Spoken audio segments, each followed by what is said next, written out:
ರಾಜ್ಯ ಬಿಜೆಪಿಯಲ್ಲಿ ಮತ್ತೆ ಶುರುವಾಯಿತು ದೋಸ್ತಿ ದಂಗಲ್. ಜನಾರ್ದನ್ ರೆಡ್ಡಿ ಸ್ನೇಹಕ್ಕೆ ಗುಡ್ ಬೈ ಹೇಳ್ತಾರಾ ಶ್ರೀರಾಮುಲು. ಮತ್ತೊಂದೆಡೆ ಉಸ್ತುವಾರಿ ವಿರುದ್ಧವೇ ಹೈಕಮಾಂಡ್ಗೆ ದೂರು ಕೊಡಲಿಕ್ಕೆ ಸಡ್ಡು ಹೊಡೆದಿದ್ದಾರೆ ಮಾಜಿ ಸಚಿವ ಶ್ರೀರಾಮುಲು. ದೋಸ್ತಿ ದಂಗಲ್ ಇಲ್ಲಿ ತಾರಕಕ್ಕೆ ಹೋಗ್ತಾ ಇದೆ. ನೋಡಿ, ಬಿಜೆಪಿ ಒಳಗಿನ ಕಿಚ್ಚು ಕೆಲವು ಸಂಬಂಧಗಳು ಹಳಿಸಿ ಹೋಗಿದೆ ಅನ್ನೋದನ್ನು ಕೂಡ ತೋರಿಸಿಕೊಡ್ತಾ ಇದೆ. ಸಂಡೂರು ಎಲೆಕ್ಷನ್ ಕಾರಣ ಆಯ್ತಾ ಈಗ? ಹಾಗಾದ್ರೆ ಆಪ್ತ ಸ್ನೇಹಿತರು ದೂರ ಆಗ್ಲಿಕ್ಕೆ ಸ್ನೇಹವಷ್ಟೇ ಮುರಿತಾರಾ ಅಥವಾ ಪಕ್ಷ ಬಿಟ್ಟು ಹೋಗ್ತಾರಾ ರಾಮುಲು?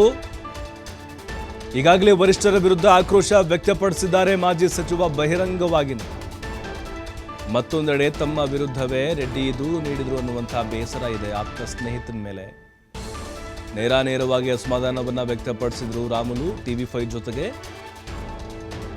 ಬಿಜೆಪಿ ತೊರೆದು ಬೇರೆ ಪಕ್ಷಕ್ಕೆ ಹೋಗ್ತಾರಾ ಅಥವಾ ತಾವೇ ಹೊಸ ಪಕ್ಷ ಕಟ್ತಾರಾ ಅನ್ನುವಂಥ ಅನುಮಾನಗಳಿದೆ. ಯಾಕಂದರೆ ಈ ಹಿಂದೆ ಆಲ್ರೆಡಿ ಅವರು ಒಂದು ಪಕ್ಷ ಕಟ್ಟಿದ್ರು, BJP ಗುಡ್ ಬೈ ಹೇಳಿ ಅವ್ರದ್ದೇ ಒಂದು ಪಾರ್ಟಿ ಮಾಡಿದ್ರು ಅವರು.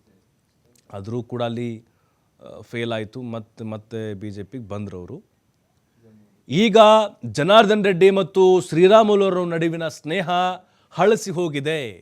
ಕಾರಣ ಬಂಗಾರು ಹನುಮಂತು ಹೊತ್ತಿಸಿರುವಂತಹ ಆ ಒಂದು ಸಣ್ಣ ಕಿಡಿ. ಸಂಡೂರು ಬೈ ಎಲೆಕ್ಷನಲ್ಲಿ ಸೋಲಿಕ್ಕೆ ಇದೇ ರಾಮುಲು ಕಾರಣ ಅಂಥೇಳಿ, ಇವರು ಆ್ಯಕ್ಟಿವ್ ಆಗಿ ಕೆಲಸ ಮಾಡಲಿಲ್ಲ, ಅಷ್ಟೊಂದು ದೊಡ್ಡ ಪ್ರಚಾರಕ್ಕೆ ಬರಲಿಲ್ಲ ಅಂಥೇಳಿ ಇವರು ಬಂಗಾರು ಹನುಮಂತ್ ಹೋಗಿ ಅಗರ್ವಾಲ್ ಮುಂದೆ ಕಂಪ್ಲೇಂಟ್ ಮಾಡಿದ್ದು ಇದೆಲ್ಲಕ್ಕೂ ಕೂಡ ಕಾರಣ ಅಂತ ಹೇಳಲಾಗ್ತಾ ಇದೆ. ರಾಮುಲು ಅವ್ರು ಹೇಳ್ತಾ ಇರೋದು, ಅಗರ್ವಾಲ್ ಅವರು ನನ್ನ ಅಲ್ಲಿ ಬೈತಾ ಇದ್ರು ಕೂಡ ಇದೇ ವಿಜೇಂದ್ರ ನಗಾಡ್ತಾ ಇದ್ರು, ನನ್ನ ಸಹಾಯಕವರು ಧಾವಿಸಲಿಲ್ಲ.